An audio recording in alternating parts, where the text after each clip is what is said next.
आसी आज बहुत गुस्से में थी और होती भी क्यों ना। उसे लगता था मोहल्ले की सभी बहुओं में सबसे ज्यादा दुखी बस वही है। शाम को जब अभिषेक आसी के पति घर आए तो आसी का सारा गुस्सा उन पर निकला। आसी ने कहा, सारे घर का काम मुझे ही करना पड़ता है। अब सामने वाले पड़ोसी शर्मा अंकल की बहू को देखो, वह तो कभी नहीं निकलती बाहर। उसे तो कभी भी बाहर जाते हुए नहीं देखा। और एक मैं जो दिन भर घर के कामों से स्कूटी लेकर बाजारों में घूमती रहती हूँ।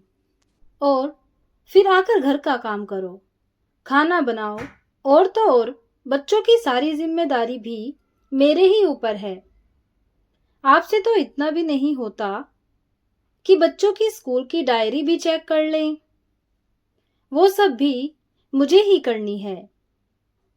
आसी गुस्से में सारी बातें अभिषेक को बोले जा रही थी और अभिषेक चुपचाप खड़े हुए चेहरे पर थोड़ी सी मुस्कान लिए उसे हाव भाव दे रहे थे। अभिषेक के मजाक के हाव भाव देखकर आशी और ज्यादा नाराज हो गई और जोर से चिल्लाते हुए बोली, सही है आपका, यहां मैं जल रही हूं और आप मेरे मजे लेकर हंस रहे हो। तब अभिषेक ने हंसते हुए कहा, यार आशी, अब तुम्हारी इन बेकार की बातों पर हंसू नहीं तो क्या करूं? हंसी नहीं आई तो क्या सीरियस हूं? तुम अपनी तुलना शर्मा अंकल की बहू से कर रही हो। तुम्हें पता है, शर्मा अंकल और आंटी दोनों अपनी बहू को घर से बाहर खड़ा तो होने नहीं देते। वो बाहर कैसे निकलेगी? तुम तो शुक्र करो, तुम्हारे ऊपर ऐसी कोई बंदिश नहीं है। तुम जहां चाहो जाओ और तुम्हारा मन करे वह पहनो, फिर भी तुम संतुष्ट नहीं हो। अब आशी ने कहा, यह कोई आजादी है मेरी? सारे दिन लगे रहो बाजारों में, घर में।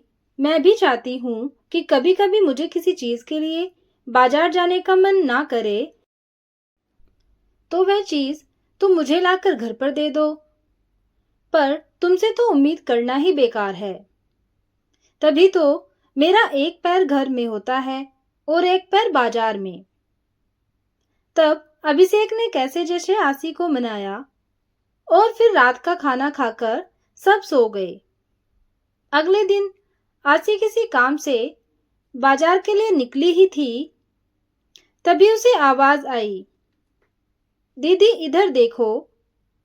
आसी आवाज सुनकर भी अपना वहम समझकर आगे बढ़ने लगी। फिर दोबारा उसे वही आवाज आई। तब उसने देखा शर्मा अंकल की बहू अपने कमरे की खिड़की से उसे आवाज दे रही थी। जब आसी ने उसकी तरफ देखा तो उसने इशारा करते हुए अपने पास बुलाया और कहा, भाभी, क्या आप मुझे लाल रंग की नेल पॉलिश ला देंगी? मैंने अपने पति से कहा था, पर उनके पास समय की कमी होने की वजह से उन्होंने मुझे टाल दिया था और कहा भी कि मैं बाद में ला दूंगा। तब आशी ने कहा, अरे तो ऐसा करो, तुम चलो ना मेरे साथ, तुम बाजार भी घूम आओगी और तुम्हें जो भी सामान चाहिए वो भी ले लेना, और साथ में हम दोनों गोलगप्पे भी खाएंगे। इतना सुनते ही शर्मा अंकल की बहू की आंखों में आंसू आ गए और वो बोली, दीदी, मेरी किस्मत आपकी जैसी नहीं है। मैं अपनी पसंद से कुछ भी नहीं खरीद सकती हूँ। जो भी कुछ घर वाले अपनी पसंद से लाकर देते हैं, मैं बस वही पहन लेती हूँ। मैं बहू हूं ना, तो यह लोग मुझे कहते हैं, बहू तुम चार दीवारी में ही रहो, तभी हमारे घर की शोभा है। आज के ज़माने में भी मेरी सास मुझे घर से बाहर जाने नहीं देती है और ना ही पड़ोस में किसी से बात करने देती है। इतना कहते ही तभी पीछे से आवाज आई, बहू। और वह अपनी अधूरी बातों को बिना पूरी करे ही अंदर चली गई। और उसके अंदर जाने के बाद आसी यह सोचने पर मजबूर हो गई कि किस्मत किसकी खराब निकली, मेरी कि मुझे अपने घर को और बाहर दोनों का काम संभालना पड़ता है, या शर्मा अंकल की बहू की, जो अपने घर के बाहर भी खड़ी भी नहीं हो सकती। आसी सोचने लगी कि मैं तो हमेशा यही सोचती थी कि शर्मा अंकल की बहू के तो ऐसे ही ऐस हैं, जो उसे घर पर बैठे बिठाए हर सामान मिल जाता है। पर आज वह अपनी किस्मत को सराह रही थी, क्योंकि चाहे काम के बहाने ही सही वह घर से बाहर निकल तो सकती है। वो जिससे चाहे उससे बात कर सकती है, अपनी पसंद का कुछ भी खरीद सकती है।